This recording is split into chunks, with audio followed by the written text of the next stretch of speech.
Hi, in this video we'll see how to replace the cell of this car key. So this is Maruti Suzuki car key and we use a 4-head screwdriver to take out the screw. There is a lock over here, so that's somewhere here. Now we lift it and we push it back. So this comes off easily. Now this is the controller part of it.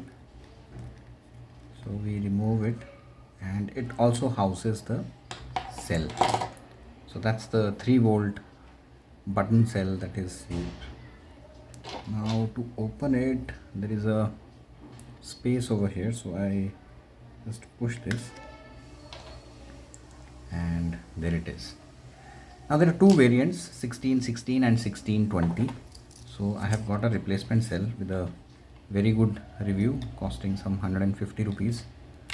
So we'll try to remove this. Let's check what is the voltage. So if I turn the multimeter to say 20 and this is the positive, so we keep it here, and this is the negative. So let's check this. It says 3.8 volt, but still it is not working. Okay, so this is the old one. We'll keep it aside and we cut open the new one.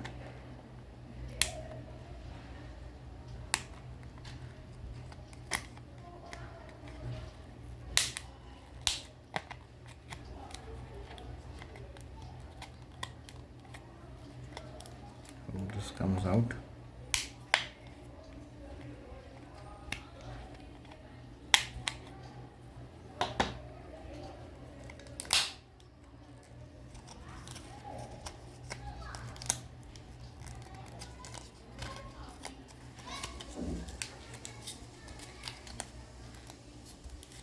Oh, it's quite well sealed, so you'll have to cut open the entire of it.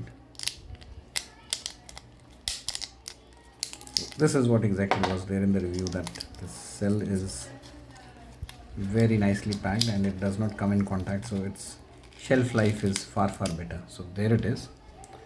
Let's see the voltage.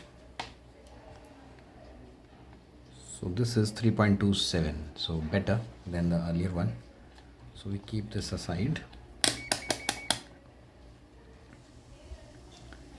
and this is to be fitted like this. There is a lock, so we push that against the lock and there it is. Then the sizes are actually designed in a way that only one side will fit, so you have to see this projection and press it. So it's done and it works. So that I'll anyways test later on, but right now the cell replacement that we had to do is actually done. So we push this back, we put the lock and we seal it. Now the variant that I have used is 1620, but the original equipment had 1616. So we should not change the cell, but this was the best possible that was available, and since the size was same, so I hope that this will work. Thank you for watching this.